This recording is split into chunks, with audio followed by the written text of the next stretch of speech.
Yeah. Starbucks is $6 a Starbucks. People get caught up in the price of the house when really most people who are buying with a mortgage, they're looking at their monthly payment. We usually earn on a monthly basis and spend on a monthly basis. So really getting buyers to look at that point of view helps get them out of their own way. Smokers.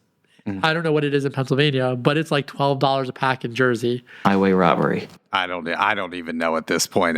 Yeah. So just as an example, and even coffee, let's do Starbucks. Yeah. Starbucks is $6 a Starbucks. If you drink one every day, it's $180.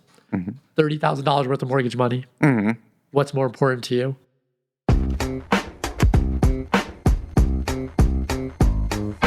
How's it going, everybody? This is Jason Ostrowski, and welcome to another episode of the Everything Real Estate Podcast. Today, we welcome my special guest, Adi Kaveria from BHHS Fox & Roach Realtors in the Metuchen office, into the studio to talk about the beginning stages of the buyer process, specifically having a killer buyer consultation process that you can lean on systematically when gaining new clients. So much of what we focus on as agents is our listing presentation and the selling side of the transaction. But with more buyers looking to purchase homes in 2026, having a smart, well thought out buyer consultation process provides something every buyer needs in order to make an informed decision about purchasing a home, and that is clarity. It's pretty simple. The more clarity you can provide to your buyers, the closer they are to buying, and that's what Adi and I are here to discuss in today's episode. I can't wait to get into the episode with you this week, so let's dive deep into the buying process with Adi Kaveria. Adi, thanks for making the trip down. How you doing, man? We're in studio. That was good. The studio is amazing. So this is so cool. You are my first guest in studio, so I'm very excited to have you here. It's going to be an awesome experience. So I want to start by asking you, because you obviously are in New Jersey, which is different than Pennsylvania in terms of how our buyer agency works. So why don't we start there and make that distinction right off the bat, New Jersey versus Pennsylvania, and let's talk about that a little bit. So for a long time, New Jersey did not have a formal buyer's agency. It existed, but it had no teeth.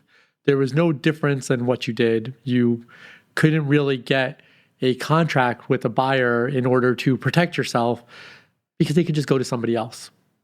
So it didn't really make sense. Way back in 2012, I did ABR for the first time. And even having the ABR, it didn't really have any teeth where I could get them to sign contracts, get a buyer to sign a contract with us, because they could just walk out and walk to the next person and you couldn't do anything about it.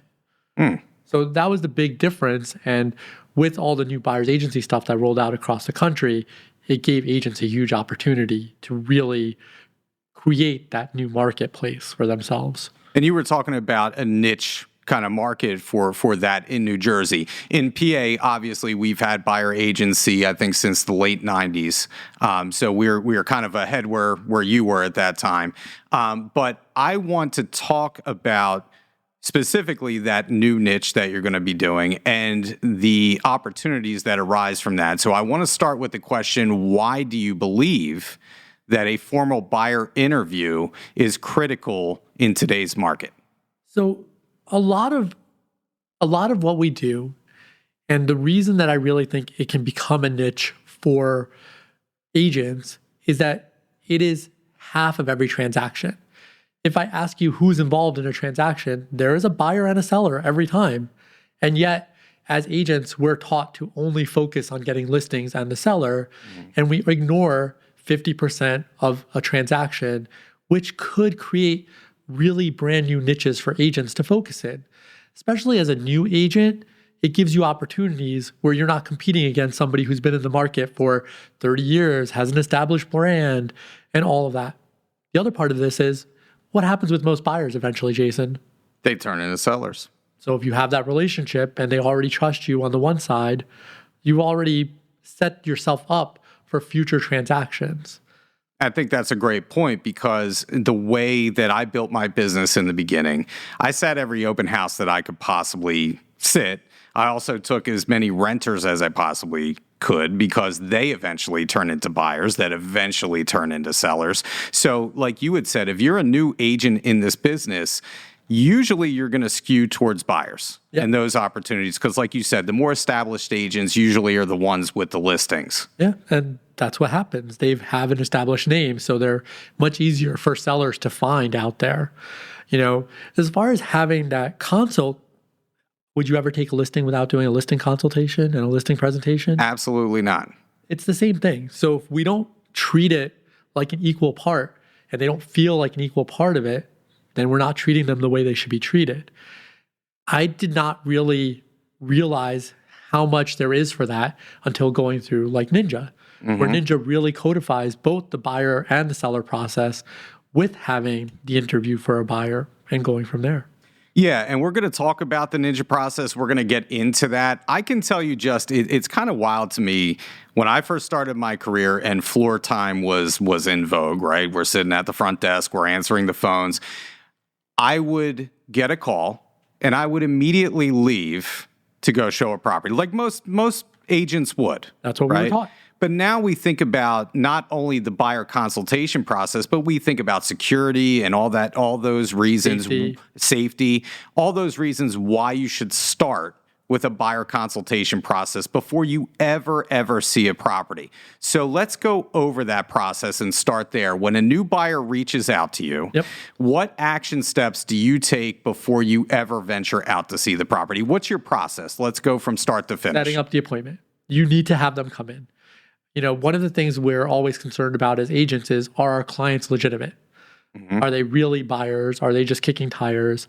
If they won't even come in and talk to you for 45 minutes, they're probably not. Yeah. You also have to establish that you're worth what you're going to get paid. And that's a big part of having that buyer's consult where you can set those expectations, set up the process, and really get a buyer to understand that there's value to hiring you. 100%. And if you don't talk to them, you can't do that. And if they're not willing to come in, then they're not willing to come in and you should move on. And, people think about it, or agents always think about it, well, I could have had this buyer, but they weren't willing to come in. Well, you never had that buyer to begin with because they weren't serious. Yeah. And that's the bottom line. That's the first line of demarcation. We'll get into the approval process and pre-qualification process. We'll talk about that as well. But what do you think is the biggest mistake that agents make when they skip or rush through the buyer consultation? I think they're hurting themselves and their clients. Without having that consultation in the middle, you don't know what they want. They don't know what they want. They don't know what the process looks like. They don't know what the requirements are, the timeframes. They haven't had a reality check. Many times people come in for a consult and they haven't even talked to each other. Or they don't know who all the decision makers are in between. All those things will harm them as the process goes, right? So they go out, they see a house, they like it, and they go, oh, Uncle Joe and my mom need to come. Yeah, he lives in California. Maybe he'll be out next week to see it. And in our current marketplaces, especially New Jersey, you don't have that kind of time. You're going to miss it. I mean, that's the bottom line. Just like on the listing side, you want all decision makers to be there. Same goes for the buying process. And I kind of, wonder why people go about skipping that consult, because I think the most important thing, and Ninja teaches this as well, is clarity is key. And everything that you do on the buying side, you should be providing clarity before you ever step into the property, because it makes the process go quicker. They're going to buy sooner, and everybody's going to be happy because there's no surprises when you go through and you're setting those expectations up front. And that's the biggest problem, right? So if you don't have that set up and you haven't done that, then the process takes longer. By the time they come to our door, they've probably been looking at Realtor.com or Zillow for 3 to 6 months. So they think they know everything. And yes, they might know about houses or prices. They don't actually know what the process looks like. It's the same reason that for sale by owners fail so often. They know what their house is worth. They don't actually know what they have to do to get from point A to closed. Well, it's having enough information to be dangerous, right? But you don't know. It's just like when you go to the doctor. Like if you're going to the general practitioner and there's something wrong with you, they're going to send you to the specialist, right? We are the specialists. We know what we're doing, and this is how we're going to approach the buying process. So with all that said, how do you handle buyers that want to rush out to see homes before you ever sit down for a consultation? I don't. It's a great answer. It's really straightforward. If they don't have time to do the consult, they can go to open houses. They don't need me. They're not at that stage where my professionalism and my expertise is actually going to help them with buying a house. So what's the point of doing it? We're obligated and to show our Berkshire Hathaway listings because we represent the sellers. In reality, most of those people who show up to just look at a house are not there yet. They're probably 3, 6, 9 months out from doing it. So it's worth having that conversation, getting on their radar, starting to educate them. But I don't go out to show houses unless they've actually sat down with us. Hey, listen, I'm all about keeping my weekends free if I can do that, right? So I don't want somebody wasting my time for a couple hours on a Saturday or a Sunday going to these open houses, like you said, without them going through the process and being committed to me. And I think that's the other thing that we need to talk about is commitment is a two-way street. Yes. If we're going to commit to the buyers, we want them to commit to us. And so in the ninja selling process, there's a strong emphasis on flow and structure to the buying process and the buyer consultation. How do you create a predictable professional flow for the buyers from day one? I try to follow that ninja process. Ever since I learned about it, I really just take that process and I use that every time so that it's a consistent experience from each referral and each new person you meet. And once it turns into a habit, it becomes so much easier to do. You don't have to think about it unless something has changed in the rules from the state or from the REC. But you can just kind of flow through the process in between and get buyers to understand that you're not going to let them miss out on things. You're going to protect them. You're going to make sure that what they spend on a home is what they're comfortable spending. With buyer's agency, one of the biggest questions was, I have to pay extra. And that's not really the case. And again, what buyers don't understand is that they were always paying. I actually use Monopoly to illustrate that. So I have props when I do my buyer's consult. I think you told me this before. I think we talked about it in Robbinsville, if I'm not mistaken. It works out great. Yeah. So if I go to a buyer who paid commissions, they usually answer sellers. And I go, that's interesting. Can the seller walk into a ShopRite and buy groceries with their house? No, they really can't. Okay, so who's got the money? The buyer and the bank. Until you give that money to the seller, they don't actually have any money, right? That's why foreclosures happen. That's why short sales happen. You have a property, but you don't actually have money to pay for it. So actually illustrating that to somebody and going, here's a house. Who has all this monopoly money? It's not this person. They don't get this until you hand them the money. So that became a really good way to illustrate for a buyer that their money was always used to pay everybody. They were just never told about it. So now they get to understand that it's their money that's being distributed. And now what they have is the opportunity to control how much they're paying their agent. What are we worth? Yeah, absolutely. Yeah, I think that's a great way to do it. Obviously, people are visual learners most of the time. They can relate to that. And we talk about making the informational digestible for a buyer during a consult. So one thing I like to do in particular is I have my buying process from start to finish. Okay, what is it going to take to actually make the offer? What forms are we going to need to make the offer? Okay, we're now under contract. What's our time periods? We have the inspection period first up. In PA, we have 10 days to make that happen. What does that look like? You're going to pay for the home inspection at the time that it's done. It's not going to be wrapped into your closing costs. And oh, by the way, if you walk away, then you're still spending that money, right? So I'm going through every phase of the transaction with them. So that's the second part of the conversation that I do. The first part is obviously talking about their wants and their needs, their price point, the locations, everything, lifestyle, everything that they want in a home. So we know when we're ready, we're ready to go. We're narrowing down already the houses that are out there. And Ninja has the rolling 3 or the funnel process. I love that kind of stuff. It's helped me immensely throughout my real estate career. So I'm sure you're the same way. Yeah, for sure. And, a lot of realtors make the mistake of asking what instead of why. Yes. Right. So that has been a big game changer in the questions that I ask. Why do you need this? Mm-hmm. What's the reason for this? What are your expectations? What are you going to use this room for? How important is this dining room to you? Oh, we never sit and do formal dining. Well, then do you really need it? Yeah.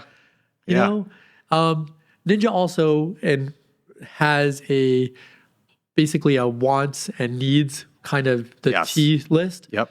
What I have clients do is every decision maker gets a pad, writes their own, and they're not allowed to talk to each other. Yes. I have the same exact thing. Never talked about it. Same exact thing. I used to hand them a piece of paper, and then we'd go through that. We'd match up at the end. So, all right. So let me stop you there, because we talk about probing questions that we can ask, the why to everything. Yeah. So a perfect example is someone may tell you that they need 4 bedrooms.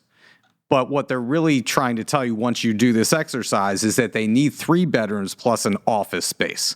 So there is potential to do a 3-bedroom home if it has a separate office space to it. Yeah. And that's the probing question. So what other types of probing questions do you like to ask to uncover their motivation, let's say? Is there a go-to question for you?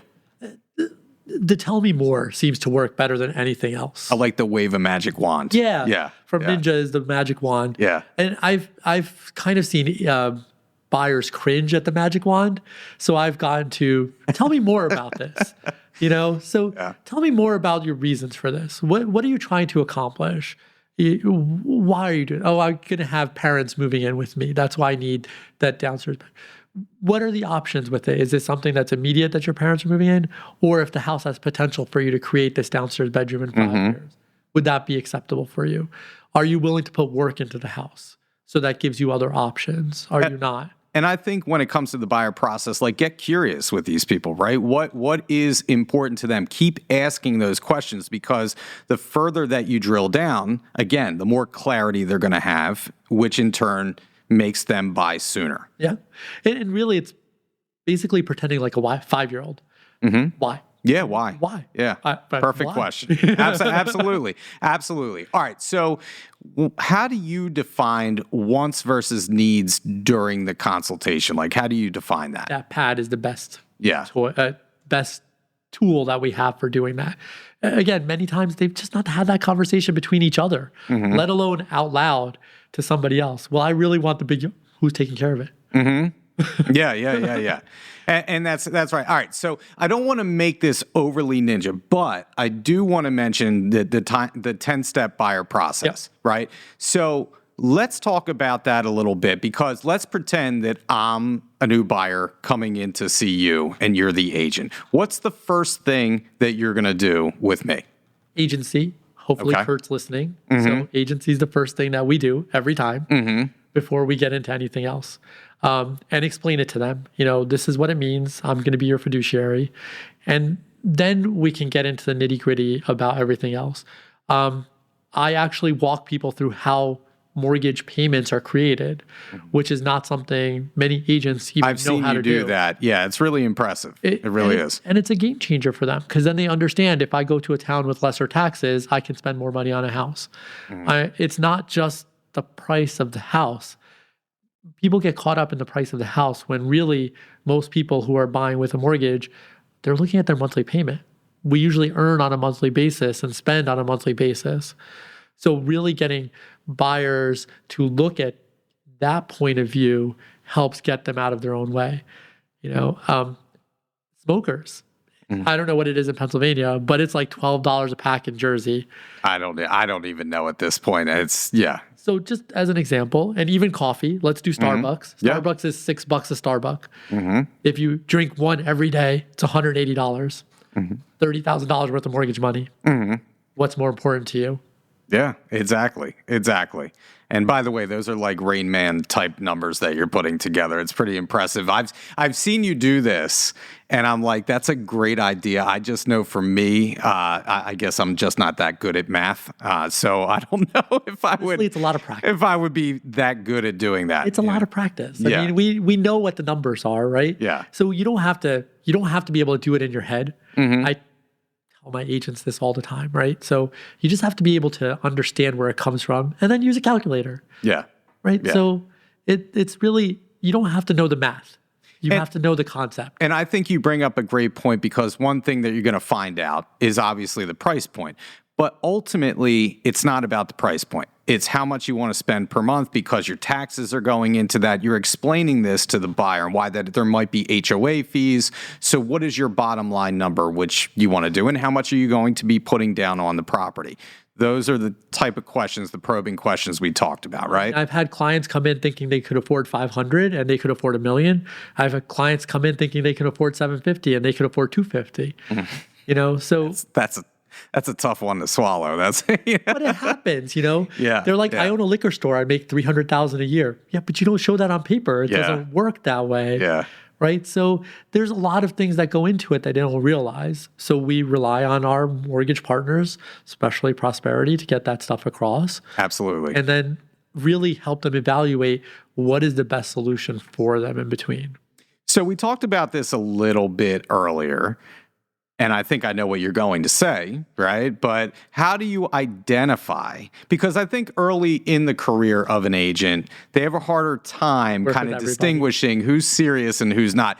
Once you've been in the business for a while, it's like automatic. You can tell it's like real estate street smarts, right? We know who's serious and who isn't. So how do you identify and separate the unserious buyers from the highly motivated buyers who's ready to purchase? The consult helps a lot, right?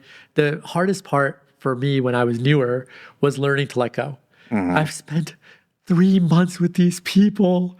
It's very dramatic, except it doesn't matter. You could spend 3 years with them and they might still not do anything. So really setting that buyer's consult and having that buyer's consult keeps you on the right track for it. And sometimes I'm wrong, and that's okay. You know, they're A buyers and I treat them like Bs. It happens. But you learn from it and then you move forward. I can't tell you how many times Anne in my life has said, my wife Anne, who is in real estate as well, has said, fire this person over my shoulder, you know, as I'm working with a buyer for like 3 years, right? So it happens, but ultimately you have to decide, you know, is this worth your time? You know? It's really funny. I'm at the point that if my wife knows their name, I probably worked with them for too long. That's very true. That's a good marker to have. Yeah. I can tell you, I guess I must be a knucklehead. I'm a little hard-headed. I get very into the buying process with my people. They become like family, as I'm sure like they do for you. And yeah, sometimes we spend a long time looking together. But again, ultimately, these are the factors that can help mitigate that time that you're going to spend out in the field with them. As much as we love them, we want them to buy, get under contract, and then we move on to the next one. Listen, I'd rather hang out with them than work with them in many cases, you know? Yeah. It's actually really funny. There's been clients I fired over the years once I got comfortable doing that. And many of them feel that they know more or that other realtors deliver the same thing. Sometimes letting them go is the best thing you can do. They'll go out, meet some other realtors and go, oh, maybe that wasn't a great idea. Well, we're often looked at as a commodity. Yes. Right. And that we're all equal. And so we're helping to give you a value proposition especially on the buying side. I've been in competition to represent buyers before. They've interviewed multiple agents. I am happy to say I don't think I've ever lost on a buyer interview process because of my process. Yep. Right. And so how do you set the expectation? Now, this is an important one, because in this market, we're dealing with multiple offer situation. We're dealing with inventory situations. There are a lot of dynamics in the market right now that can play against a buyer. So how do you set the expectation with them when you sit down about inventory, competition, what it's going to take to actually win out on an offer? How do you approach that with them? We also have an additional one, and I want to add to this, the media. The media talks about news on a national level, and really real estate is so local that it makes it even more of a challenge. I usually just ask them questions. Most of their friends, family, somebody they know has bought and complained about what the market is like. So if you start asking those questions, then you can walk right into their expectations about it, and I tell them on average, it takes 8 offers for an offer to be accepted. The first 3, you're going to listen to Uncle Joe instead of me, who bought 20 years ago in a really crappy market. And then the next 4, you're going to start listening, and you're still not going to want to believe what's happening. Yeah. It's so true. It's okay. Yeah. And same thing with the timelines. It's like, look, you may find it tomorrow. And one of the first things that I try to do on the buyer's consult is give them permission to buy the first house they see.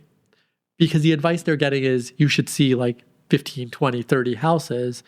And the biggest regrets my buyers have ever had is that they didn't buy the first house they saw.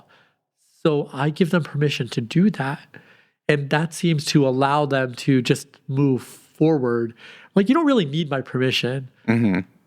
I will tell you that the biggest regret that I see from buyers is not what they've bought, it's what they've not bought in between. And I like to use 2 things. Can you see yourself living here? Yep. Number 1, right? Great question to ask your buyers when you're out there. And the 85% rule. Yep. Because the 85% rule, for those that are listening and don't know what the 85% rule is, if a house has at least 85% of what you want in it, it might be time to write that offer, because very rarely do you ever get 100% of what you're looking for. So that helps to clarify, again, clarification in a buyer's mind when you're out there and they're stepping into their first house and it has everything they want, but they think that they need to go out and look at more houses. Use the 85% rule, right? And the most common thing they go is, what if I find something better? What if you don't? Yeah, exactly. Especially in this market, right? What if you don't? You may never have the opportunity again. It's not like every property is the same, which is why the condos and townhouses are such a different dynamic than single family homes. You can get the same condo townhouse multiple times. With a single family house, usually it's one chance, and then especially if it has that character. I know when I bought my house, like it's funny. When I bought my house, we walked in the side door. I looked to my left, I looked to my right, and I'm like, we're buying this house. I didn't even need to go upstairs. I knew that we were going to be buying this house, and I just knew it. But a lot of buyers get kind of in their own way, yes. Right? It's paralysis by analysis. Yep. So again, we're here to clarify, and we're here to help them along in that process. And as agents, one of the first things that I think we should learn is to watch our buyers as they walk into a house. You can usually tell what's going on with a buyer as soon as they walk through the door. Do they feel comfortable, uncomfortable? And when you start recognizing that in a client and go, look, I see you're uncomfortable here. Let's move on. This obviously is not for you. It's not what you're looking for. I got to tell you, the one thing, we all come across buyers who think they're being polite by going through the house for, an hour and a half. I love the buyers that are just like, walk in the door, hate it, let's go, right? We all love those types of buyers. We can't help you if you don't talk to us, right? Yeah. That's what it comes down to for a realtor. If you don't give me any feedback, I can't help you. Because you're going to look at maybe 5 to 10 houses a weekend. I'm going to see 50. And many times I'll find a house for buyer A with buyer B. And buyer B is like, this is not for me. I can call buyer A and go, hey, this is your house. Yeah. You need to show up. I will wait here for you. You need to show up and see this house. Obviously, I already have an appointment. You need to drop what you're doing and come here. Yeah, I mean, and that's a good point because you keep your warm list handy too, because you never know what you're going to come across. Okay, so we talked a little bit about the mortgage process, but I want to get into that a little bit further with you. So what financial conversations should happen early in the process, and how do you approach pre-approval or pre-qualification discussions professionally with your buyers? So I really try to make it about them, okay? And again, stories, things that they need to understand, things that they've already experienced. So imagine walking into your grocery store, you left your wallet at home. Can you buy your groceries? No. I mean, and everybody's at least experienced something along those lines where they can connect to it. Excuse me. So I try to give them those stories, let them connect to that, and then go, this is the same thing. If we walk into a house that you want to purchase, I don't want you to feel rushed in getting your pre-approval, getting your finances in order. I had a client whose identity had been stolen. We didn't find out till we did the pre-approval. And then you are in trouble because we can't do anything for you. It's going to take you 6 months, a year to get your identity theft cleared up. These are all things where we need to know about this ahead of time because we don't want to put you in a situation where your deposit's at risk or the house that you really loved is gone or any of these other situations. And by making it such a matter-of-fact part of the process, it becomes very, very easy to have that conversation. I think you have to have confidence talking about it, right? If you're trying to line them up with your lender, I think we all know we have buyers that want to go out there, experience, different banks, talking to different people, which is perfectly fine. It's their right to do so. But we know, and I'm not trying to cast aspersions, but some of the bigger banks and some of the hassles that can come about with that, our expertise has to go into that explanation. I always like to tell my people when I'm trying to line them up with a lender, and you had told a story. I like to tell a story about just having them going through that process. And Ann had mentioned this in a sales meeting. I tell them about how intrusive it can be. And I like to say it's like having a full body cavity search, which, it kind of lightens the mood a little bit, softens them a little bit. So they know, again, in advance what they're dealing with when they're getting pre-qualified for their mortgage, right? We're talking about that process. We're talking about the lender and how it ties in. And I also say you don't want to be out there falling in love with a property that you can't afford. Right? So the last thing that we want to do is go out there, show a property that unfortunately you fall in love with and you can't afford. So let's start there and get you pre-qualified. That way we're not showing you things you can't do anything about in between. Exactly. Yeah, exactly. It takes a big burden off of them too. And again, we talked about it. I always tell them not to look at price. We have towns in New Jersey where the tax rate is 2.2 and then towns where it's 3.7, 3.8. It's a drastic difference in what you can afford when your taxes go from $12,000 to $8,000. That's $350 a month. And I know you're going to get upset about my numbers, but that works out to about $50,000 of mortgage money that you can spend. Showing me up on the math side on this episode. Sorry, it happens to be what I was good at. So you bring up a fantastic point because I think that's another part of the consultation that I do where if they're looking in my general area, I know that Wissahickon taxes are going to be, roughly half to maybe 3/4 of what Upper Dublin taxes across the street are going to be, right? And that comes into play with our price point.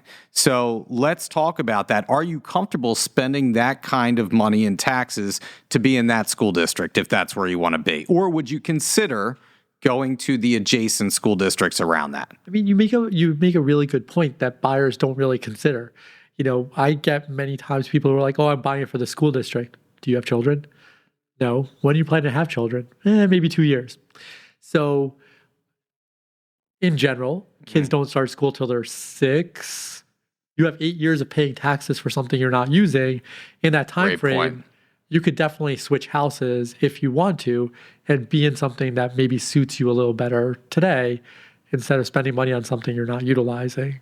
Without a doubt. I think that's a great point. And again, it's showing your expertise and you're building loyalty with your buyers. And that's what I want to talk about next. So what's the best way to create loyalty and commitment from a buyer after the first meeting? How do you build that rapport with them? Honestly, communication. It's just like any other ship. You have to put in the effort for it. There might be nothing new that comes on the market, but still the phone call should be nothing new came on the market. If you just leave them to flounder, they'll find somebody else to help them. So that's really what it comes down to, and making sure they realize that you're on their side. Many buyers feel you're supposed to be there to save them money. And I'm like, that's not my job. My job is to get you the house you choose to get. It's not to save you money. Frequently we'll get a question of, is it negotiable? Sure. But negotiations go in both directions. We're not negotiating down yet. We are still negotiating up because of our lack of inventory in New Jersey. Sure, you can negotiate down in Texas, Florida, because when they knock down one house, they build 40. Yeah. You knock down one house in New Jersey, you build one house. So So really, our inventory is not being added to. It's just being exchanged for something more expensive that you still can't afford. It's so true. It's so true. I love the process with buyers, especially first-time home buyers. I love working with first-time home buyers. A lot of people out there may scoff at that, but I feel like they're malleable. They listen to what you say typically, and when they get the home, they're so excited. And I feel like that's why we do what we do, right? Or at least that's why I do what I do. 100%. I have a brag book, and in my brag book, it has all the awards. They're all in the back. All the letters from clients or any reviews or surveys, they're all in the front. And I still have this letter that a gentleman wrote. He was 6'4", built like an offensive lineman. The Jets should have drafted him. They didn't. He cried at closing. He had come to me as a tenant, and I went, "Why are you renting?" He's like, "I can't buy anything." We got him a mortgage. We got him a house. This man cried at closing. He wrote a letter to my broker at the time, and that is the first page of my brag book. And anytime I'm down on real estate, I open that book up, I read that letter, and I am in a good place again. That is so cool. I made a change for something. That is so cool. I love that. And I love, take the opportunity, obviously, when you work with these people, if you're posting to social media, don't tell people that you sold a house. Everybody sells houses in real estate. That's our job. Tell a story about the process of selling that house with your buyers and what it meant to you and what it meant to them. That carries much more gravity. Absolutely. If you're looking for a return on that. Nobody cares you sold 30 houses. Yeah, They care about the one house you sold to them. Absolutely. That's the difference maker. 100%. All right. So before we get out of here, I want to get in the habit of asking this question to all my guests. Okay. All right. So I want to know, this is not buyer related. This could be anything in real estate. All right. What is the one thing that you can't live without when it comes to your real estate business? Oh. Probably. I'm certainly putting you on the spot. That's okay. That's okay. We can figure this out. Our tools come and go so often. I think it's really other agents that really make the difference for this, in being able to learn from them and grow from them and having those. Maybe it's actually really conventions, because really our business is about connections. Mm-hmm. I think that they really make a big difference for our businesses. I have an agent that does 8 deals just from referrals from other agents. That's how she's building her business as a brand new agent. Yeah, I like to ask this question because I know it's something to ponder, but we all have our secret sauce, right? Yeah. And I want to know, what's the one thing you can't live without, right? And you are a big connector guy. Like when we connected in Robbinsville, I know the convention is a big thing.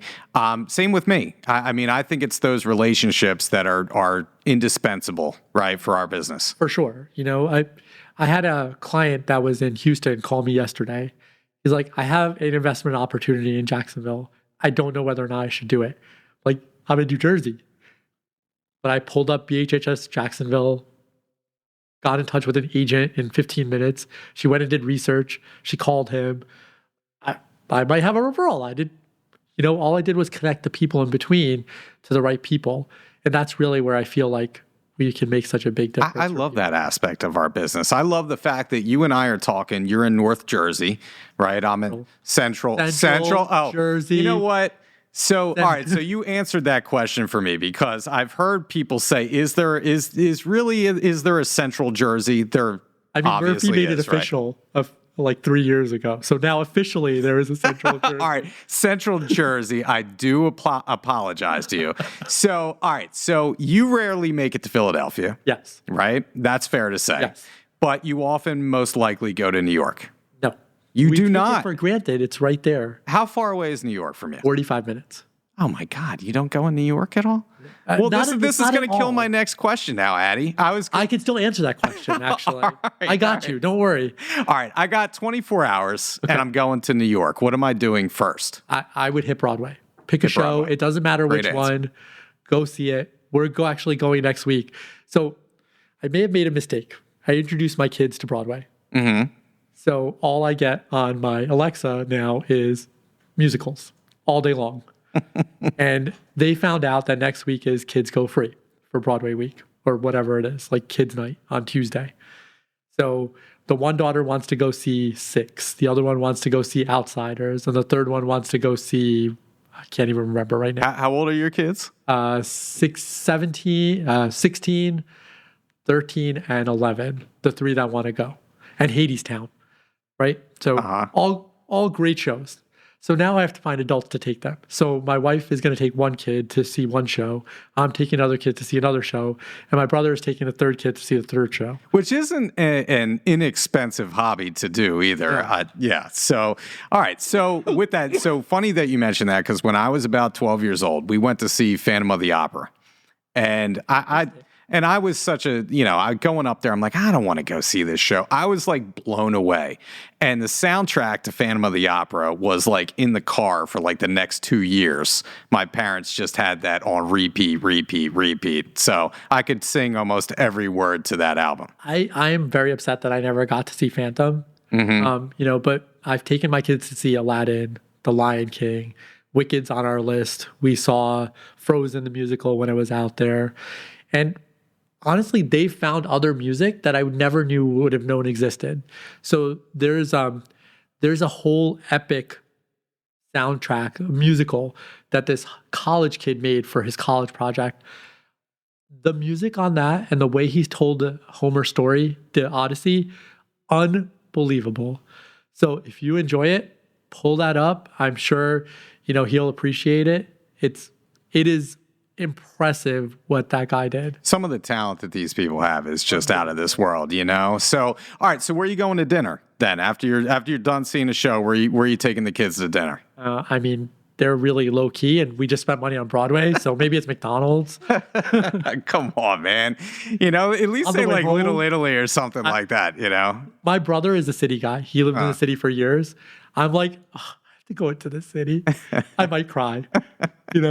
But we stop at the Lego store every time. Oh, well, that's definitely worth it. I'm a huge Lego guy. Talk about expensive hobbies, by the way. Yeah. Their flagship store is right across from the cathedral. So we'll just pop into the flagship store, find a place to eat nearby, and they're all allowed to buy one set to do on the way home. So that's very cool. My father, so I'm going to end on this story. So my father growing up used to like to go to the racetrack.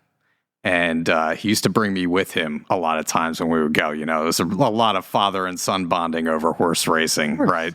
That sounds like such a wholesome activity. But to keep me occupied, he used to buy me some kind of Lego set. And I would sit there at this little table doing my little Lego set while he was watching the horses race. So and putting money down on them. So shout out to Dad for doing that when I was a kid. It actually was a lot of fun. But you're not the only one. My family has horses in India that they race. So. Oh, interesting. All right. Okay. All right. Well, listen, Adi, it was great having you on. Thank you for giving me your expertise about the buyer process. Thanks for coming down, man. Of course. My pleasure. We could have made this happen remotely. You were willing to take the trek down here. I really appreciate it. And I'm sure I'm going to be seeing you for probably another math session before long. I'm happy to do it. I could do it on the fly over the phone. Thanks, Adi. I appreciate it. Absolutely.